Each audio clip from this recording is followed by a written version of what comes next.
I stared in disbelief at the small rectangular box nestled between the seats of Trent's car. My fingers trembled as I pulled it out, the burgundy velvet glinting under the dim garage light. This was the anniversary gift I had been eagerly anticipating for weeks, the one that never materialized. Lifting the lid, I felt my heart sink. Inside lay a sparkling diamond necklace, the price tag still attached. A small note scrawled on the box's inner lining read, "To my darling Clara, love, Trent." My vision blurred as tears welled up. How could this be happening? We had been married for 15 years, and Trent and I had built a comfortable life together. Or so I had thought. This gift, this betrayal, shattered that illusion. As I sank onto the cold cement floor, a crumpled piece of paper caught my eye. Unfolding it, I found a child's drawing, crudely depicting a family of 3, a woman, a man, and a young girl. At the bottom, in wobbly handwriting, were the words, "Daddy Trent." The pieces fell into place. Trent's late nights at the office, his constant excuses to be away from home, he had another family, another life that he was leading behind my back. All those years I had proudly called myself his wife, the mother of his children. It was all a lie. Rage bubbled within me, threatening to consume me. I wanted to scream, to confront him right then and there. But instead, I took a deep breath and forced myself to think rationally. I needed to gather more evidence, to uncover the full extent of his betrayal, before I confronted him. Carefully, I placed the necklace and the drawing back in the box, tucking it into my purse. As I made my way back to the house, I could feel the weight of what I had discovered pressing down on me. How could I face Trent now, knowing what I knew? The trust we had built over the years, the foundation of our marriage, had crumbled. That night, as Trent sat across the dinner table from me, chatting amiably about his day, I struggled to maintain my composure. I wanted to scream at him, to demand answers, but I held my tongue. I needed to be strategic, to plan my next move carefully. After the children had been put to bed, I followed Trent into the living room where he settled into his favorite armchair, flipping on the TV. Taking a seat beside him, I cleared my throat. "Trent, we need to talk." He glanced up, his brow furrowing. "What's wrong, honey?" I took a deep breath, steeling myself for the confrontation. "I found something in your car today, something that belongs to someone else." Trent's eyes widened and a flicker of panic crossed his face. "What are you talking about?" "The anniversary gift you never gave me," I said, my voice trembling with barely contained emotion. "The one you bought for your mistress, Clara." Trent opened his mouth, but no words came out. He sat there frozen, his guilt etched on his features. "And that's not all," I continued, pulling the drawing from my purse and thrusting it at him. "Who's this little girl, Trent? Another one of your secrets." Trent's face paled, and he ran a hand through his hair, his usual confident demeanor crumbling. "Rena, I can explain." "Save it," I snapped, holding up a hand to silence him. "I don't want your excuses. I want the truth. I want a divorce." The words hung in the air, the finality of my statement sending a chill through the room. Trent stared at me, his mouth opening and closing like a fish out of water, but no sound came out. In that moment, I knew this was the end of our marriage, the end of the life I had known. But I was done being the victim. It was time to take control of my own destiny. The tension in the room was palpable as Trent and I stared at each other, the silence punctuated only by the muffled sound of the television. I could see the cogs turning in his mind, scrambling to come up with some feeble excuse, but I was done listening to his lies. "Well?" I snapped, my hands clenched tightly in my lap. "Aren't you going to say anything?" Trent cleared his throat, his eyes darting around the room, anywhere but meeting my gaze. "Rena, I'm sorry. I never meant for this to happen." "Sorry?" I scoffed, the bitterness in my voice cutting through the air. "You're sorry? Do you have any idea how much this hurts? How much you've betrayed me and our family?" He winced, his shoulders slumping, and I knew I had struck a nerve. "Good. Let him feel the weight of his actions." "It's not what you think," he mumbled, his gaze fixed on the floor. "It's a complicated situation." I let out a humorless laugh. "Complicated? Trent, you're having an affair and you've got another child. How is that in any way complicated?" He opened his mouth, then closed it again, his brow furrowed in a futile attempt to find the right words. I watched as the realization dawned on him. There was no way to spin this, no way to make it sound even remotely acceptable. I don't know what to say, he finally admitted, his voice barely above a whisper. Say? I leaned forward, my eyes blazing with fury. How about you start by admitting that you're a liar and a cheater, that you've been living a double life, betraying our marriage and our family? Trent flinched, and I knew I had struck a nerve. Good. Let him feel the weight of his actions. Rena, please, he pleaded, reaching out to me. I know this looks bad, but don't you dare touch me, I snarled, jerking away from his outstretched hand. You lost the right to do that the moment you decided to stick your dick in someone else. Trent's face flushed, and he opened and closed his mouth a few times, like a fish out of water. I took a grim satisfaction in seeing him squirm, his usual air of confidence and control completely shattered. I don't know what to say, he finally managed, his voice trembling. That's the problem, Trent, I said, my voice dripping with disdain. You've said enough. Now it's time for you to listen. I reached into my purse and pulled out the box containing the diamond necklace, tossing it onto his lap. This is your darling Clara's gift, isn't it? And this, I dropped the child's drawing on top of the box, is your other family, isn't it? Trent stared at the items, his face a mask of shame and guilt. I watched as he ran a hand through his hair, a nervous tic I had come to recognize over the years. Rena, I can explain. No, I cut him off, my voice firm. I don't want your explanations. I want a divorce. The words hung in the air, heavy and final. Trent's eyes widened, and for a moment I saw a glimpse of fear in them. Good. Let him be afraid. A divorce? He sputtered. But what about Evelyn? You can't just abandon her. She needs us. I felt my jaw tighten, the mention of my insufferable mother-in-law only fueling my anger. Don't you dare try to guilt me, Trent. Evelyn is your problem now. I'm done being the dutiful wife and caretaker. It's time for you to take responsibility for your actions. Trent opened his mouth, but no words came out. He sat there staring at me with a mixture of disbelief and desperation, and I knew in that moment that the balance of power had shifted. I was no longer the victim, but the one in control. In the days that followed my confrontation with Trent, I felt a sense of renewed purpose. The initial shock and heartbreak had given way to a steely determination to take control of my life. I started freelancing again, leveraging my marketing expertise to build up a stable income stream. Trent, of course, was less than thrilled about this, insisting that my place was at home, caring for Evelyn and the children. Rena, you can't just abandon your responsibilities, he would argue, his brow furrowed in frustration. Evelyn needs you, and the kids need a stable home. I would simply fix him with a hard stare, my lips pressed into a thin line. Trent, I'm not abandoning anyone. I'm taking care of myself for a change. You can handle Evelyn and the children. After all, you seem to have plenty of experience juggling multiple families. The jab would instantly wipe the self-righteous expression off his face, and he would sulk off, muttering under his breath. I took a grim satisfaction in knowing that I had the upper hand now, that I held the power to make his life just as miserable as he had made mine. As I worked tirelessly, building up my freelance business, I also made it a point to thoroughly document Trent's misdeeds. I combed through our financial records, uncovering a trail of suspicious expenses. Expensive dinners, lavish gifts, even a down payment on a second apartment. It was clear that Trent had been pouring a significant amount of our family's resources into maintaining his secret life with Clara.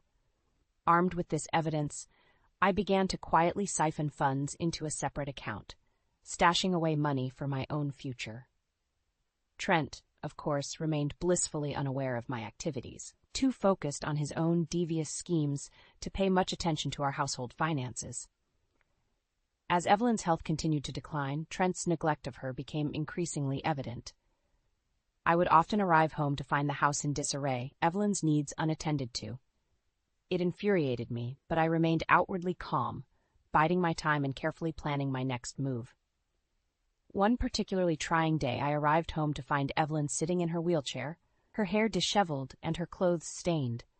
Trent was nowhere to be seen, and when I asked Evelyn where he was, she merely shrugged, her eyes glazed over with a mix of confusion and resentment. That no-good son of mine is off doing God knows what, she grumbled, her voice laced with bitterness, leaving me here to rot just like he does every day. I bit my tongue, swallowing the retort that threatened to spill out. Instead, I gently helped Evelyn into the bathroom, carefully bathing and dressing her. As I brushed her hair, I couldn't help but feel a pang of sympathy for the old woman. Beneath her caustic exterior, she was just as much a victim of Trent's betrayal as I was. Later that night, as Trent stumbled in, reeking of alcohol and the familiar scent of Clara's perfume, I confronted him.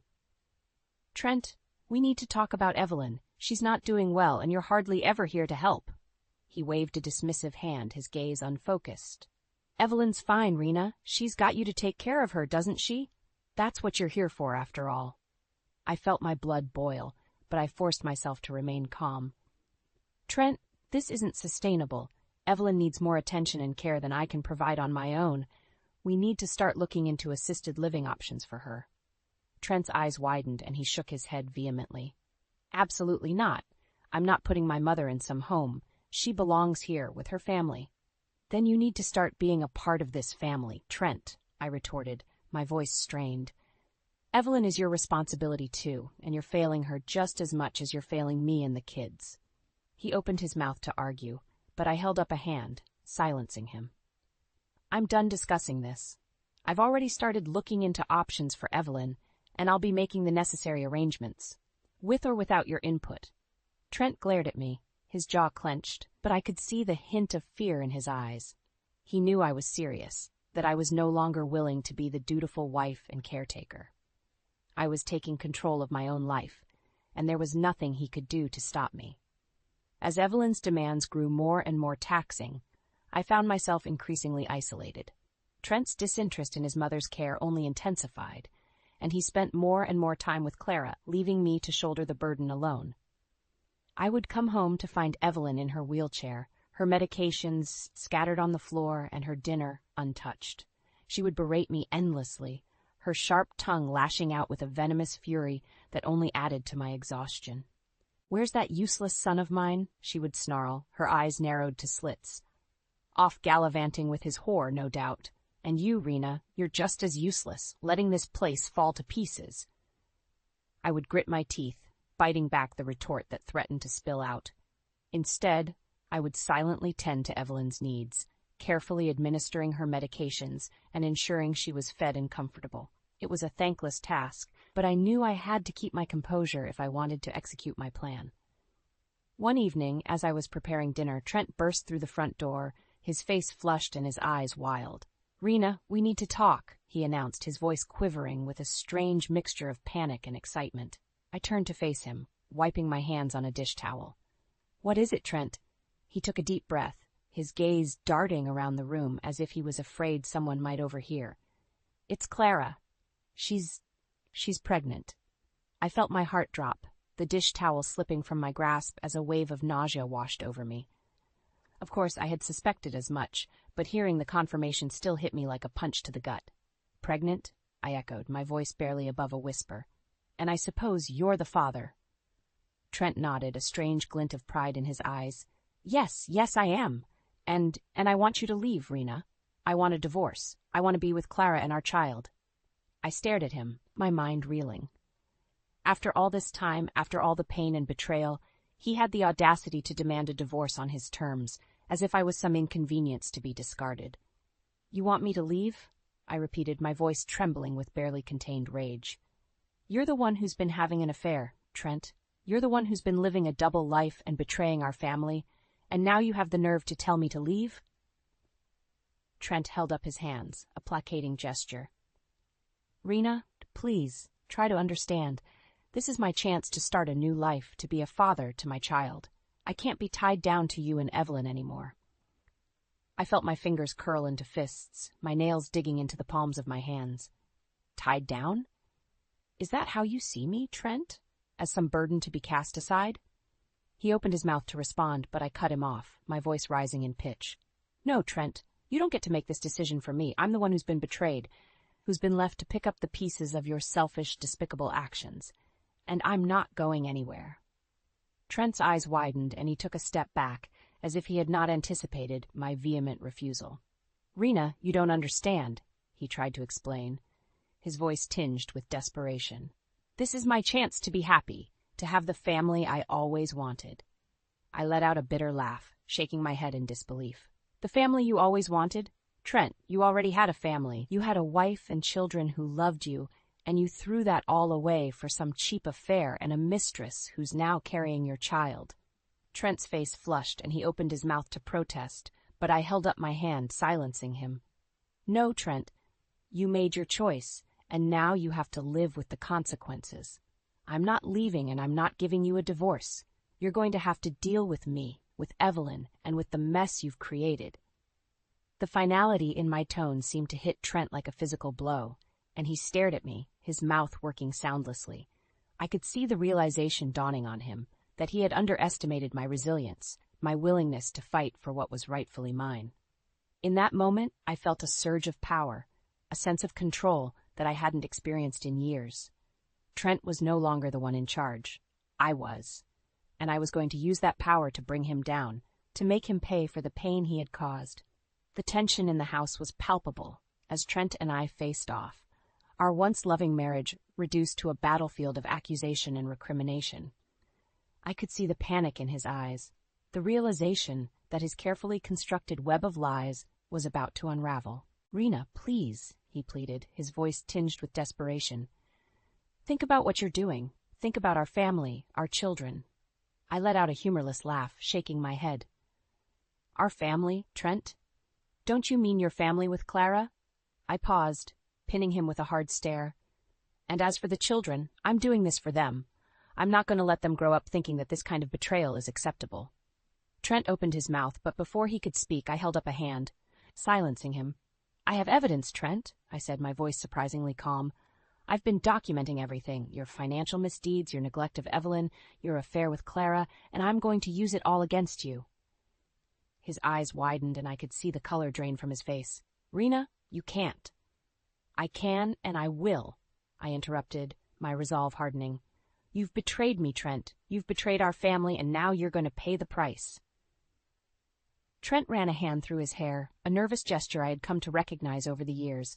"Rena, please, let's talk about this. We can work something out, I promise." I shook my head, unwavering. "No, Trent, there's nothing to talk about. I want a divorce, and I want it now."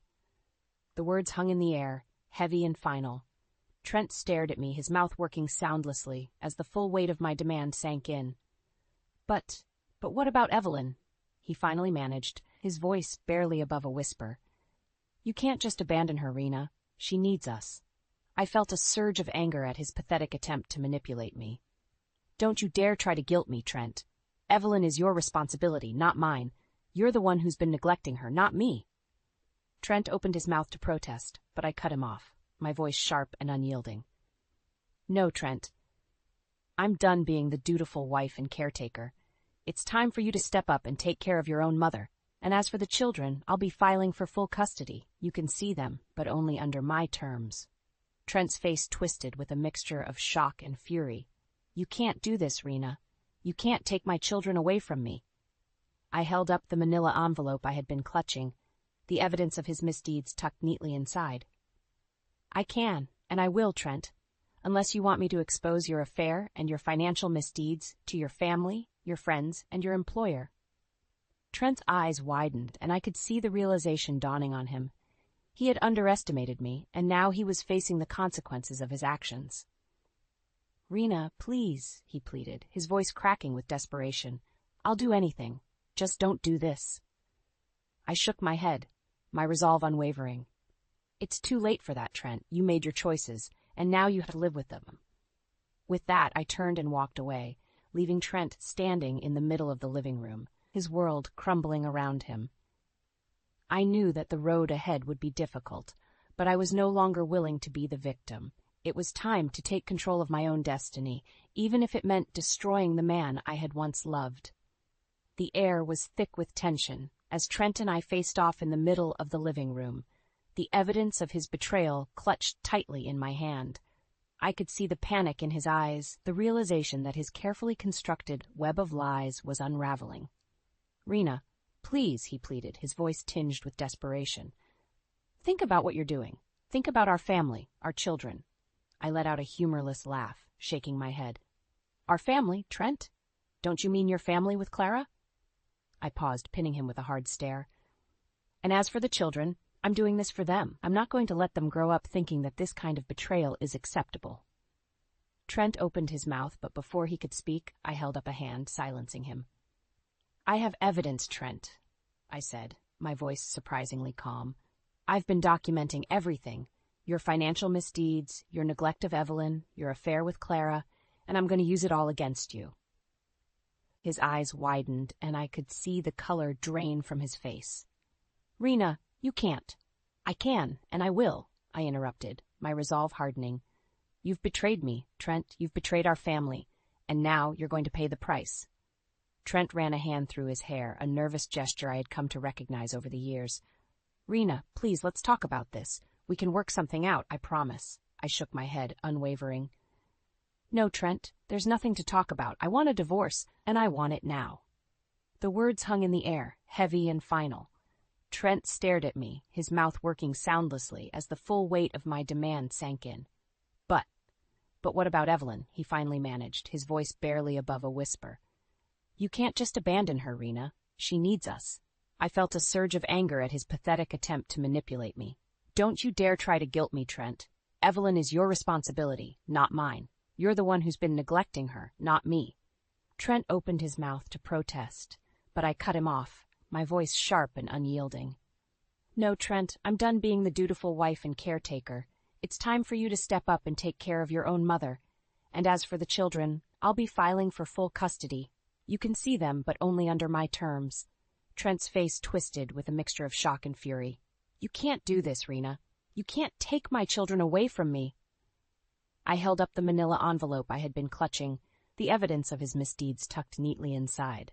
I can, and I will, Trent, unless you want me to expose your affair and your financial misdeeds to your family, your friends, and your employer. Trent's eyes widened, and I could see the realization dawning on him. He had underestimated me, and now he was facing the consequences of his actions. Rena, please, he pleaded, his voice cracking with desperation.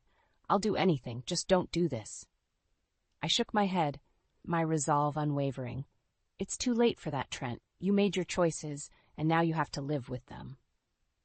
With that, I turned and walked away, leaving Trent standing in the middle of the living room, his world crumbling around him. I knew that the road ahead would be difficult, but I was no longer willing to be the victim. It was time to take control of my own destiny, even if it meant destroying the man I had once loved. As I made my way to the bedroom, I could hear Trent's desperate calls echoing behind me. Rena, please, don't do this. Think of the children. But I refused to look back, my mind set on the path I had chosen. Once in the bedroom, I locked the door and sank down onto the bed, my hands trembling as I opened the envelope. The evidence was damning. Bank statements, credit card records, even tawdry love letters from Clara. I could feel my heart racing as I sorted through the papers, my resolve hardening with each passing moment. I knew that what I was about to do would change everything, but I was no longer willing to be the victim. Trent had made his bed, and now he would have to lie in it. With a deep breath, I began making the necessary phone calls. To my lawyer, to Trent's family, to his employer. The words spilled out of me, my voice calm and steady as I laid bare the full extent of Trent's betrayal. As the news of his affair and financial misdeeds began to spread, I could feel the balance of power shifting. Trent's world was crumbling around him, and I took a grim satisfaction in knowing that I was the one who had brought him down. In the aftermath, Trent pleaded with me, begging for a second chance, but I refused to budge. I was done being the dutiful wife, the silent sufferer. It was time for me to take control of my own life, even if it meant sacrificing the man I had once loved. As the divorce proceedings began, I steeled myself for the battles to come. I knew that the road ahead would be difficult, but I was ready to fight for my freedom, for my children, and for the life I deserved. The divorce proceedings were a whirlwind of emotions and legal maneuvering, but I remained steadfast in my determination to reclaim my life. Trent, once the confident breadwinner of our family, now found himself on the defensive, his carefully constructed facade crumbling under the weight of my evidence. During the heated negotiations, Trent made one last-ditch effort to sway me, appealing to my sense of duty and responsibility. Rena, think of Evelyn, he pleaded, his eyes desperate. She needs us, both of us. You can't just abandon her. I leveled him with a cold stare, the memories of his neglect and betrayal fueling my resolve.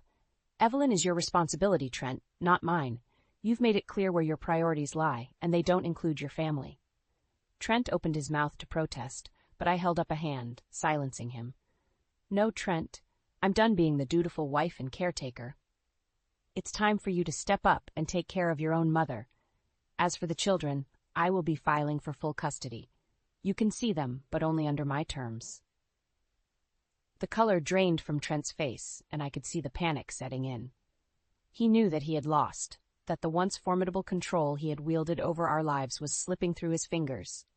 With a trembling hand, he reached into his pocket and produced a set of keys. Fine, Rena. Take the house. Take the kids, but promise me you'll at least let me see them occasionally. I regarded him coolly, my lips pressed into a thin line. Of course, Trent, but understand this. I will not tolerate any more of your lies or your betrayals. If you so much as set a foot out of line, I will make your life a living hell. Trent flinched, his shoulders slumping in defeat. I understand, he mumbled. As the divorce was finalized, I felt a sense of relief wash over me. I had reclaimed my freedom, yes, my independence, and my children. Trent, on the other hand, was left to face the consequences of his actions. With the help of my lawyer, I exposed the full extent of Trent's infidelity and financial misdeeds to his family, his friends, and his employer. The fallout was swift and merciless, as Trent found himself shunned by those he had once counted as allies. His job, his social standing, and even his relationship with his own mother, Evelyn, who had once been his staunchest defender, all crumbled around him. I watched with a grim satisfaction as he spiraled into a pit of despair, his once confident demeanor reduced to a shadow of its former self. As for Evelyn, she too was forced to confront the reality of her son's failures.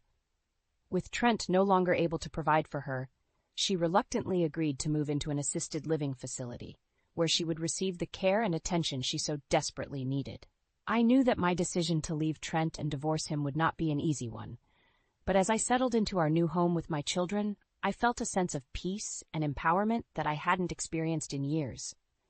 I was no longer the victim, but the victor, and I was ready to embrace the next chapter of my life. In the weeks that followed, I focused on rebuilding my career, reconnecting with friends, and providing a stable, loving environment for my children. Trent, meanwhile, struggled to pick up the pieces of his shattered life, his attempts at reconciliation falling on deaf ears. As I watched him spiral downward, I couldn't help but feel a twinge of pity. But it was quickly overshadowed by the overwhelming sense of relief and liberation that I felt. I was finally free, and I was determined to make the most of it. As the dust settled on my divorce from Trent, I found myself emerging from the ashes of our shattered marriage with a newfound sense of purpose and freedom. Gone were the days of constantly worrying about Evelyn's demands, Trent's infidelity, and the responsibilities that had once weighed me down. I threw myself into rebuilding my career, leveraging my marketing expertise to secure a series of lucrative freelance contracts. The extra income allowed me to provide a comfortable life for my children and to focus on my own well-being after years of putting everyone else first. Trent, on the other hand, continued to spiral downward. His dismissal from his high-profile job, coupled with the public humiliation of his affair and financial misdeeds, left him a shell of his former self. I watched with a mixture of pity and satisfaction as he struggled to find his footing, his once confident demeanor reduced to a desperate plea for forgiveness. "Rena, please," he begged during one of our court-ordered mediation sessions, his eyes bloodshot and his voice trembling. "I know I've made mistakes, but I'm trying to make things right. Can't we work something out?" I regarded him coolly, my arms crossed over my chest. "Work something out, Trent? You had your chance to make things right, and you chose to betray me and our family instead." I paused, shaking my head. "No, Trent, you're going to have to live with the consequences of your actions." Trent opened his mouth to protest, but the mediator quickly intervened, steering the conversation back to the matter at hand, the custody and financial arrangements. In the end, I was granted full custody of our children, with Trent relegated to supervised visitation. He was also required to provide a significant portion of his income as child support, a consequence he clearly resented but was powerless to fight. As I left the courthouse, my children in tow, I couldn't help but feel a sense of relief and empowerment. The nightmare of my marriage to Trent was finally over, and I was free to rebuild my life on my own terms. Over the next few months, I focused on establishing a stable and nurturing environment for my children. We moved into a cozy apartment, and I made sure to set aside dedicated time for family activities and outings. The kids, who had once been caught in the crossfire of Trent's betrayal, slowly began to blossom, their laughter and joy a testament to the healing power of a loving, stable home. Trent, meanwhile, continued to struggle. He lost his job, his savings depleted by the divorce and child support payments. Evelyn, abandoned by both Trent and Clara, had no choice but to enter an assisted living facility, a decision that only added to Trent's woes. I heard through the grapevine that Trent had tried to reach out to Clara, hoping to rekindle their relationship, but she wanted nothing to do with him.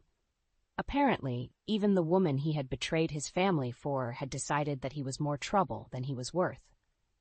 As I watched Trent's downward spiral, I felt a sense of vindication, but also a twinge of pity.